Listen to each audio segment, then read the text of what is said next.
bit windy today.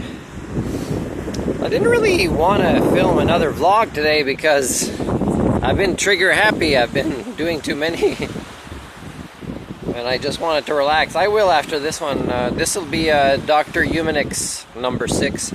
Just to remind people what I said in number 1 is there's going to be 10 of these, and it's what people should know about for why I give myself the title of Dr. HUMANICS if they challenge me for that.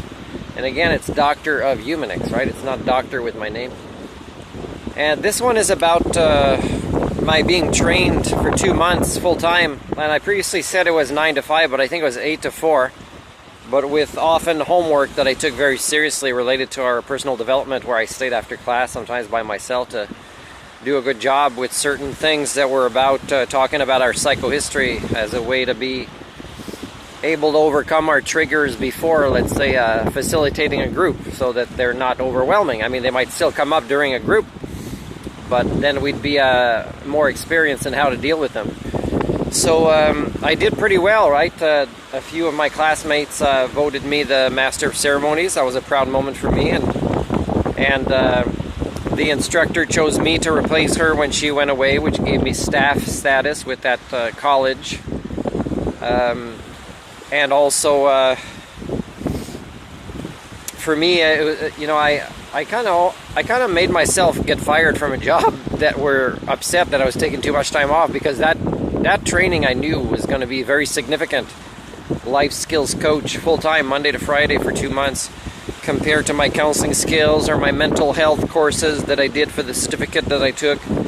There was 8 courses, but this one was for me one not to miss or reschedule. I kind of knew that this must have priority in my life. And so what I do sometimes is I have to tell people that I know the difference between life skills and living skills, and essential skills and soft skills, and being a life coach. And these are all very different. But what upset me, and one of the reasons I started saying HUMANICS instead of life skills, is because just like sustainability or innovation or resiliency, that these are words that are now unconsciously mocked or have been made to be no longer respected because they've been hijacked as words. So when it comes to life skills, for example, North Island College in Campbell River has a building, I think, that says Life Skills Center, and when I asked the lady what they do in there, it's living skills, really. And she didn't seem to be able to give examples of life skills, but what she was talking about was living skills. So, because she didn't know the difference, right? And then local school board here some years ago, there was somebody with said life skills curriculum programmer on their card, and then I asked again how they defined that, and again it wasn't life skills they were talking about. And there was a time in the past when it was properly defined, and we're losing our humanity in this way, because nothing out of all the different terms I use comes closer to our humanity, the skills we need as social creatures, than life skills. The other ones, they relate more now to being a worker bee, you know, or a soldier ant, you know, so they make us lose our humanity. I mean, they're required, but because the focus is now on them, it's one of the ways we're losing our humanity. There's other examples. I mean, the MP, I think it was an MP, not an MLA in this area. I don't think she's the one for this area anymore. She had a pamphlet, or Nanaimo, I think it was. She had a pamphlet when I was at a place that employs a lot of people with developmental disorders, but that are, you know, above average intelligence in a lot of ways if you evaluate all the different kinds. There was a pamphlet, and even the staff, the managers, you know, of that place, that coffee shop in, well, I'm going to say it's in, what's it called, that place again? It's not, I can't remember now. I'll have to mention later. It's north, is it Yellow Point? Not sure anymore. I haven't been there for a while. Anyways, the MP's pamphlet mentioned life skills, and it kind of defined it, and it improperly defined it. So these are multiple examples. And also John Tesh, right, who regurgitates things. And I put it on his Facebook. I said, be careful, John Tesh. You're making us lose our humanity when this is... And I provided him with the information, but never got a response.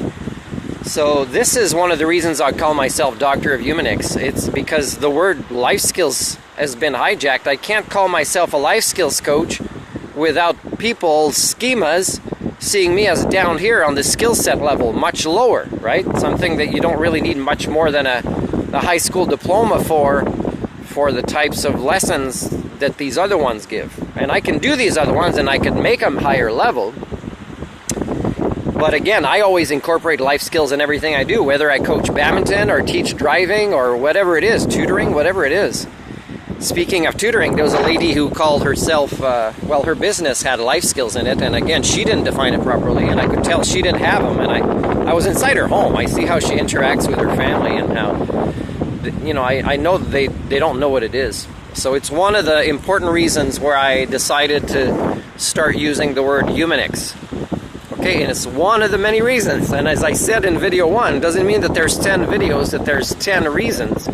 Some of the videos have more than one reason. Some of them might even sound repetitious, and it might be that you've labeled one of these reasons in a different video, and it's up to you to find out. And this is the homework that I hope you will actually give yourself the chance to pay enough attention to if you challenge me and you accept a public debate against me, and you'll see how I've managed to get all these skill sets together and role model them with confidence.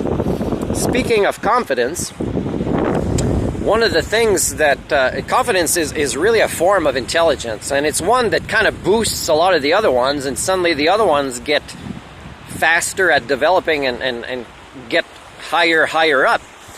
And with confidence, you don't mind learning from experience in front of witnesses, right? And then role modeling the learning process. Oh, I didn't know that. Oh, my error, I believe this. And then you explain this process openly, transparently, with accountability. And this is what a life skills coach can do. But not people that I've met that claim to be specialists in this. And that's why it was so sad. And that's why, let's say I challenged, well, it wasn't a challenge. Sometimes I say, oh, I believe I'm a specialist of critical thinking too. And I met somebody in Campbell River at badminton once who said she taught about this. I said, oh, your students would probably love if I came in your class and role model some role plays with you. Role plays where we would have minimal preparation between us, and we would then get into a conversation that, let's say we take turns where this is how somebody with critical thinking skills would respond or act to, you know, how the conversation develops, and this is how somebody wouldn't, and we'd switch these roles. But I don't think the person had confidence. You know, she would accept free coaching from me, right, being used in this way, but not the other thing, which would elevate her at what she claimed was her own specialty. It's quite sad. Again, Doctor of Humanics.